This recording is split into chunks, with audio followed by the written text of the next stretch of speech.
안녕하세요. 사주 명리학의 아주 흥미로운 세계. 오늘은 그중에서도 정말 핵심이라고 할 수 있는 육신에 대해서 좀 깊이 파고들어 볼까 합니다. 여러분이 보내주신 그 오디오 강의 자료들 잘 들었거든요.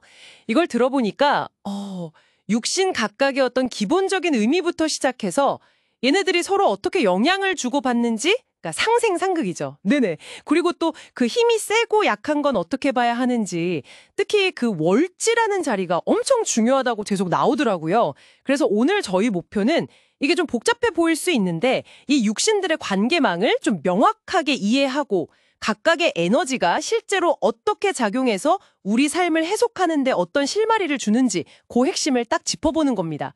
아, 맞다. 시작하기 전에 그 강의에서 줄임말 많이 쓰잖아요. 비견, 겁재 합쳐서 비겁. 그렇죠. 비겁. 식신, 상관은 식상. 정제, 편제는 재성. 네, 재성. 정관, 편관은 관성. 그리고 정인, 편인은 인성. 이렇게요. 요거 기억해 두시면 들으실 때 좀 편하실 거예요. 자, 그럼 진짜로 육신의 다채로운 세계로 한번 들어가 볼까요? 네, 좋습니다. 육신이라는 게 이게 단순히 그냥 6가지 분류 이게 아니고요. 우리 삶을 이루는 굉장히 다양한 에너지들, 또 관계성 이런 것들을 상징적으로 보여주는 뭐랄까 하나의 지도 같은 거죠. 그래서 어떤 에너지는 다른 에너지를 이렇게 누르기도 하고 이걸 극한다고 하죠. 네, 극한다. 또 어떤 에너지한테는 내가 눌리기도 하고 이게 끊임없이 서로 영향을 주고받는 아주 역동적인 관계라고 보시면 됩니다. 네, 그 역동성, 그걸 설명하는 큰 원리가 두 가지. 상생이랑 상극, 맞죠? 맞습니다. 상생과 상극. 자료에서도 보니까 뭐 원을 그리듯이 인성이 비겁을 도와주고 비겁은 식상을, 식상은 재성을, 재성은 관성을, 관성은 또 인성을 이렇게 쭉 돌면서 도와주는 순환이 있고 네, 그게 상생의 흐름이죠. 그리고 한 칸씩 딱 건너뛰면 서로 견제하는 관계 상극이 된다. 뭐 예를 들면 비겁은 재성을 바로 누르고 재성은 인성을, 인성은 식상을, 식상은 관성을, 관성은 또 비겁을 누르고 약간 이런 식이더라고요. 이 그림을 이해하는 게 뭔가 첫 단추 같은 느낌이었어요. 정확합니다. 그 상생과 상극이라는 큰 틀 안에서 이제 각 육신들이 구체적으로 어떤 특징을 가지고 또 어떻게 서로 작용하는지 이걸 좀 자세히 봐야 하거든요. 강의 내용의 핵심들을 중심으로 한번 짚어보죠. 일단 비겁부터 시작해 볼까요? 비견하고 겁재? 네, 비겁. 이게 딱 나 자신, 그리고 내 형제자매, 친구, 동료, 어떨 땐 경쟁자 이런 의미라고 하잖아요. 근데 좀 궁금했던 게 이 나랑 비슷한 존재가 왜 재성, 그러니까 재물이나 어떤 결과물을 극한다, 누른다고 보는 걸까요? 그게 좀 신기했어요. 아, 그거 아주 좋은 질문인데요. 비겁은 기본적으로 나와 같은 힘이에요. 뭐랄까, 나의 분신 같은 에너지죠. 그러니까 내가 가져야 할 목, 예를 들면 재물, 즉 재성이죠. 이걸 두고 자연스럽게 나누거나 혹은 경쟁하게 되는 관계가 형성이 되는 거예요. 아하, 경쟁 관계. 네, 그래서 내 사주에 이미 내가 힘이 센데 비겁이 또 들어오면 이건 내 몫을 뺏어가는 존재, 그러니까 귀신이 될 수가 있는 거고요. 부담스러운 존재가 되는 거네요. 그렇죠. 반대로 내가 좀 약하거나 아니면 내가 관리해야 할 재산, 이게 재성이죠. 또는 책임져야 할 일, 이게 관성인데 이런 게 너무 많을 때는 비겁이 오히려 든든한 지원군, 희신이 되어주는 거죠. 같이 짐을 나눠주는 동료처럼요. 아, 진짜 상황에 따라서 역할이 완전히 달라지네요.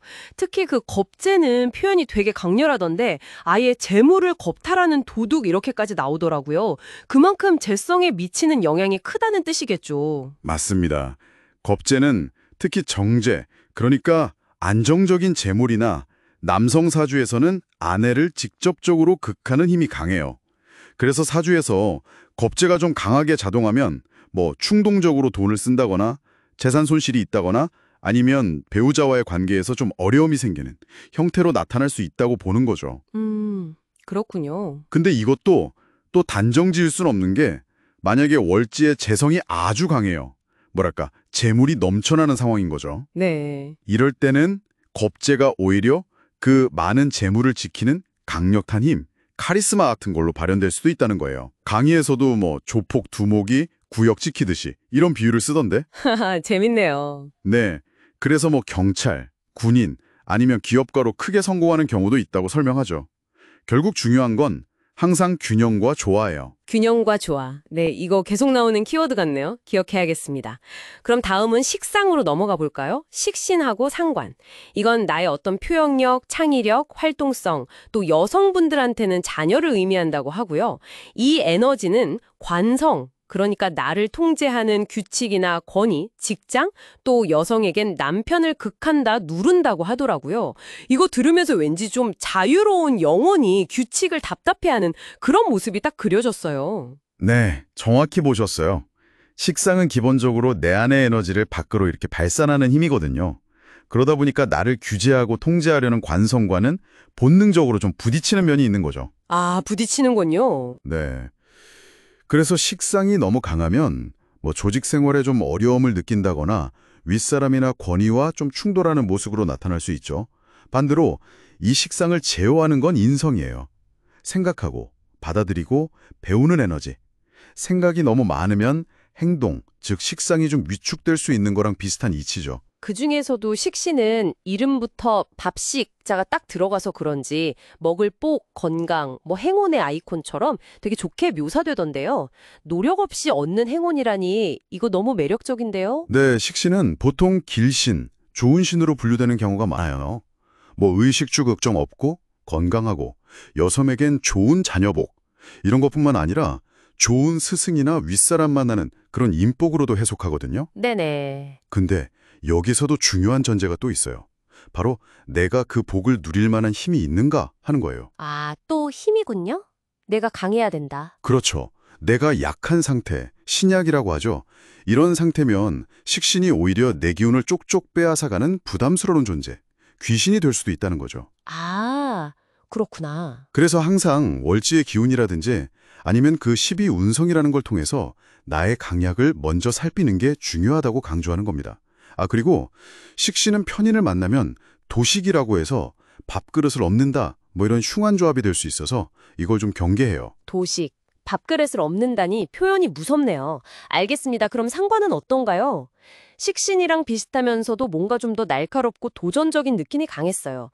강의에서도 보니까 뛰어난 재능이나 임기응변은 좋은데 정관, 그러니까 바른 규칙이나 상사를 직접 공격해서 문제를 일으킬 수도 있다. 이렇게 나오던데요? 맞습니다. 상관은 굉장히 예리한 두뇌, 비판적인 정신, 그리고 기존 질서에 좀 도전하려는 의식, 여기에 뛰어난 말솜씨나 재능을 상징해요. 그래서 정관, 즉 바르고 안정된 권위나 직장과는 좀 불편한 관계가 되기 쉬운 거죠. 이걸 상관, 견관이라고 해서 안 좋게 보기도 하고요. 상관, 견관? 하지만 또 그 뛰어난 재능 덕분에 의사, 변호사, 예술가, 언론인 같은 전문직에서 성공하거나 아니면 빠른 판단력으로 사업, 특히 영업 쪽에서 능력을 발휘하는 경우도 굉장히 많습니다. 양면성이 있네요. 그렇죠. 다만 때로는 좀 지나치게 계산적이거나 잔꾀를 부리는 모습으로 나타나기도 해서 그 자료에서는 비빔밥에 참기름 대신 식용유 넣는 격, 이런 재밌는 비유도 썼더라고요. 하하, 네, 그거 들었어요. 이런 상관의 좀 날카로운 면을 조절해주는 게 바로 인성, 즉 생각이나 학문이고요. 또 정관과의 충돌을 완화시켜주는 역할을 하는 게 재성, 결과나 현실 감각이죠. 와, 진짜 각 육신마다 캐릭터가 엄청 뚜렷하네요. 다음은 재성으로 가볼까요? 정제, 편제, 재물, 결과물, 아버지를 뜻하고 남성 사주에서는 아내도 된다고 했고요. 이 재성은 인성, 그러니까 학문, 어머니, 문서를 극한다, 누른다고 하던데 이건 또 왜 그런 관계가 되는 건가요? 혹시 돈 때문에 공부를 못한다, 이런 건가요? 그렇게 단순하게 볼 수도 있겠지만 조금 더 깊은 원리가 있어요. 재성은 현실적인 결과물, 그리고 내가 관리하고 소유하는 것을 의미하거든요. 반면에 인성은 정신적인 활동, 배우고 받아들이고 수용하는 에너지잖아요. 네. 탐구나 배움, 즉 인성에는 좀 소홀해지기 쉽다는 거죠. 또 재물 관리에 막 몰두하다 보면 자연스럽게 문서나 학문과는 좀 거리가 멀어질 수도 있고요. 그런 관계성으로 이해하시면 좋습니다. 그리고 재성은 비겁, 즉 나와 같은 존재에게 극을 당한다고 했죠. 내 재물을 노리는 경쟁자들이 항상 주변에 있다는 의미로 해석될 수도 있어요. 그래서 재성은 비겁한테서 보호받는 게 중요하다고 그렇게 강조했군요. 그렇죠. 정제는 안정적인 월급 같은 수입이나 아내, 편제는 좀 불규칙한 수입, 사업, 투자, 애인 이렇게 구분하고요. 이것도 역시 월지의 재성에 강하면 비겁이 같이 관리하는 동업자처럼 희신이 되고 약하면 내 것 뺏어가는 도둑처럼 귀신이 되는 그런 거군요. 정확합니다. 역시 월지의 상황과 나의 강약에 따라서 그 관계성이 확 달라지는 거죠. 자, 그럼 이제 관성으로 넘어가 볼까요? 정관과 편관. 이건 권위, 직업, 명예, 여성에겐 남편, 또 스트레스나 통제, 이런 걸 의미하는 에너지죠. 이 관성은 비겁, 즉 나 자신을 극합니다. 그렇죠. 뭐 규칙이나 권위가 나를 통제하는 건 어찌 보면 당연해 보이네요. 반대로 관성을 극하는 건 식상, 나의 표현력이나 활동력이라고 했고요. 정관은 되게 안정적인 직장, 좋은 남편처럼 긍정적인 이미지로 많이 얘기되는데 가장 두려워하는 게 상관이랑 편관이라고요. 이게 왜 그런 거죠? 네, 정관은 말 그대로 바르고 안정된 명예와 질서를 상징해요. 그런데 상관은 이 정관을 직접적으로 공격하는 에너지거든요. 아까 말한 상관견관이죠. 네, 상관경관. 그리고 편관은 정관의 안정성을 해치는 좀 거칠고 예측 불가능한 에너지고요. 그러니까 정관 입장에서는 둘 다 상당히 불편한 존재들이죠. 이 상관의 공격성은 재성, 즉 현실적인 결과가 중간에서 약간 통역사처럼 완충 역할을 해주거나 아니면 인성, 지혜나 수용하는 마음이 상관을 잘 다스릴 때 좀 완화될 수 있다고 봅니다. 그리고 정관 바로 옆에 비견이나 겁재가 딱 붙어 있으면 내 명예나 지위 혹은 배우자를 나누거나 경쟁해야 하는 상황, 이걸 반타작이라고 하던데 그런 현상이 생길 수도 있다고 봐요. 반타작. 재미있는 용어네요. 근데 편관은 아예 살이라고까지 불릴 정도로 인상이 엄청 강렬하던데요? 카리스마, 권력, 역경, 스트레스, 질병. 듣기만 해도 좀 부담스럽긴 해요. 편관은 분명히 다루기 쉽지 않은 에너지인 건 맞아요. 하지만 이게 무조건 나쁘다고만 볼 수는 없습니다. 자료에서도 아주 중요한 포인트가 나오는데 바로 식신제살과 살인상생이라는 개념이에요. 아, 네. 그거 들었어요. 식신제살, 살인상생. 네, 식신, 즉 나의 재능이나 행동력이 편관이라는 어려움을 딱 제압해서 극복하는 힘이 되거나 마치 호랑이를 총으로 잡는 격이라고 비유하죠. 혹은 인성, 즉 지혜나 덕으로 편관의 그 거친 에너지를 잘 다스려서 긍정적으로 승화시킬 때 이건 호랑이를 길들이는 역이라고 하고요. 이럴 때 편관은 오히려 어마어마한 성공이나 권력을 가져다주는 강력한 원동력이 될 수 있다는 겁니다. 와. 그래서 군인, 경찰, 의사, 법조인, 교육자처럼 어려운 상황을 돌파하고 사람들을 이끄는 그런 리더십으로 발현될 수 있는 거죠. 와, 그 어려운 에너지를 오히려 엄청난 힘으로 바꿀 수 있다니. 이거 정말 흥미로운데요. 하지만 그런 제어 장치, 그러니까 식신이나 인성이 없이 편관만 너무 강하면 고난이 많다고 하니 역시 여기서도 균형이 핵심이군요. 편관이 2개 이상이면 관살혼잡이라고 해서 더 힘들다고 하고요. 그렇습니다. 관살혼잡은 말 그대로 삶의 부담과 스트레스가 막 혼재돼서 가중되는 상황을 의미하기 때문에 이때는 식신이나 인성의 도움이 정말 절실하다고 보는 거죠. 편관이라는 건 내가 다른 사람들한테 좀 강압적으로 행동하는 모습으로 나타날 수도 있고 반대로 주변 환경, 아버지나 남편, 자식, 상사 같은 존재로부터 내가 아주 심한 압박이나 어려움을 겪는 형태로 나타날 수도 있어요. 그렇군요. 자, 이제 마지막 주자네요. 인성입니다. 정인과 편인, 학문, 지식, 어머니, 문서, 후원 이런 좋은 의미도 있지만 때로는 게으름도 상징한다고요. 이 인성은 식상, 그러니까 나의 표현이나 활동, 건강, 여성에겐 자녀를 극한다고 했는데 이건 또 왜 그런 관계가 성립될까요? 인성은 기본적으로 받아들이고 생각하고 저장하는 에너지예요. 이것이 너무 과해지면 자연스럽게 행동으로 옮기고 표현하는 식상의 에너지가 좀 위축될 수 있겠죠. 아, 생각이 너무 많아서 행동을 못하는? 네, 맞아요. 그런 경우도 있고 혹은 너무 보호받는 환경에서 자라서 스스로 뭔가 해보려는 자립심, 즉 식상이 좀 부족해지는 모습으로 상상해 볼 수도 있어요. 여성사주의 경우 인성이 너무 강하고 좀 부정적으로 작용하면 자녀, 즉 식상을 갖거나 기르는 데 어려움이 있을 수 있다고 해석하기도 하고요. 반대로 인성을 극하는 건 재성, 현실 감각과 결과물이라고 했죠. 아무래도 현실적인 문제, 즉 재성에 딱 부딪히면 이상적인 생각, 인성만 하고 있을 수는 없게 되는 그런 이치로 보시면 됩니다. 그렇군요.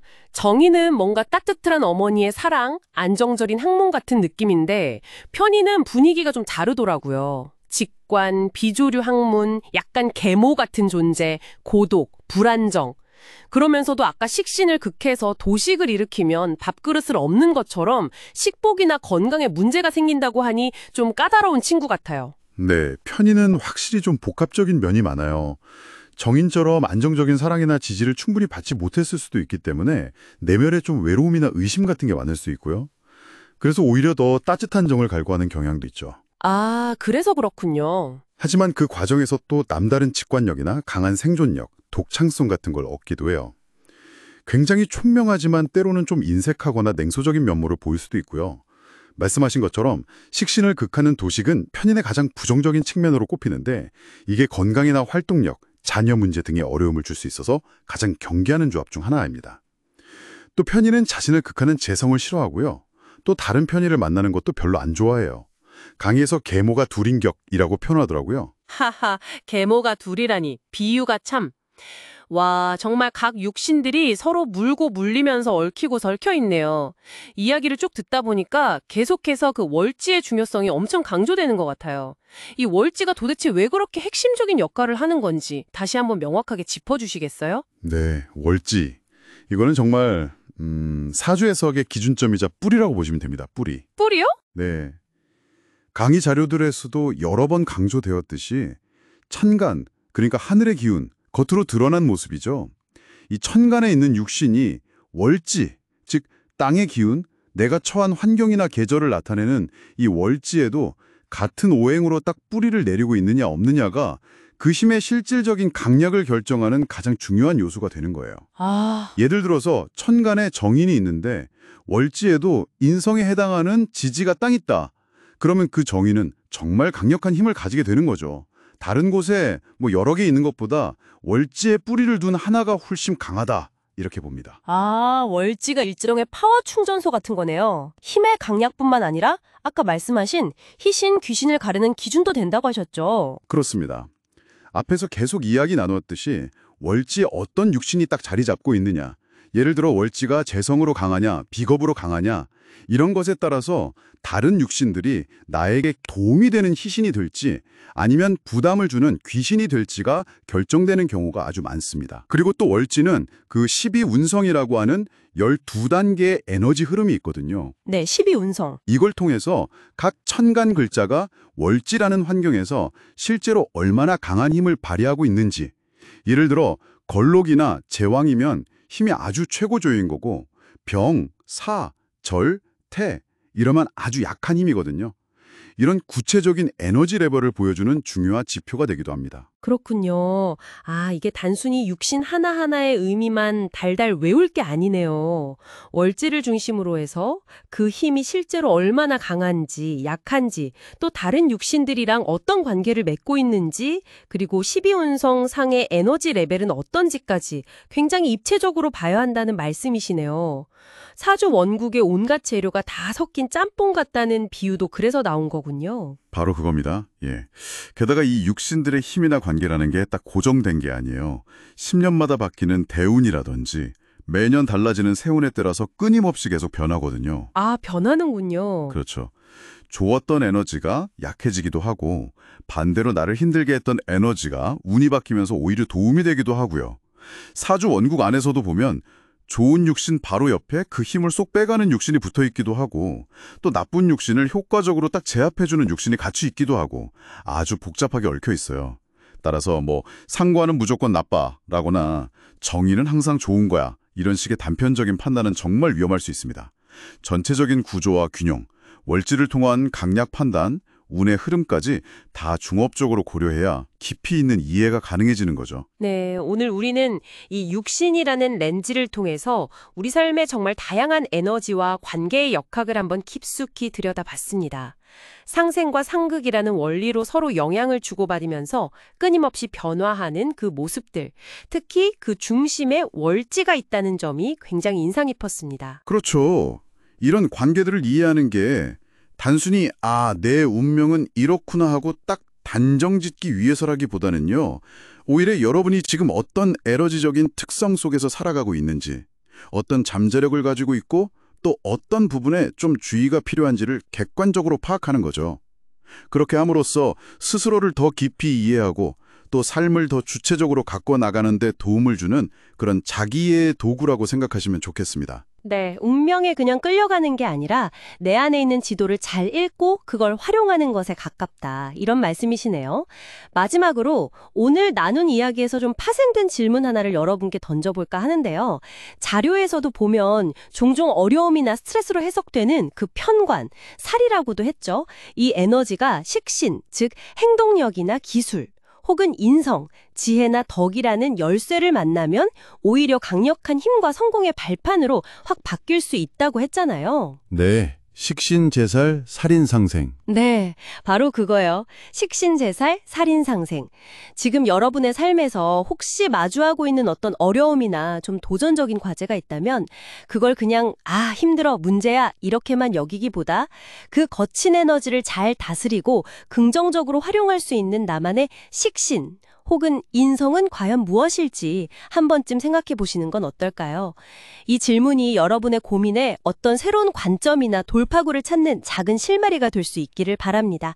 오늘 저희와 함께 이 깊이 있는 탐구 함께 해주셔서 정말 감사합니다.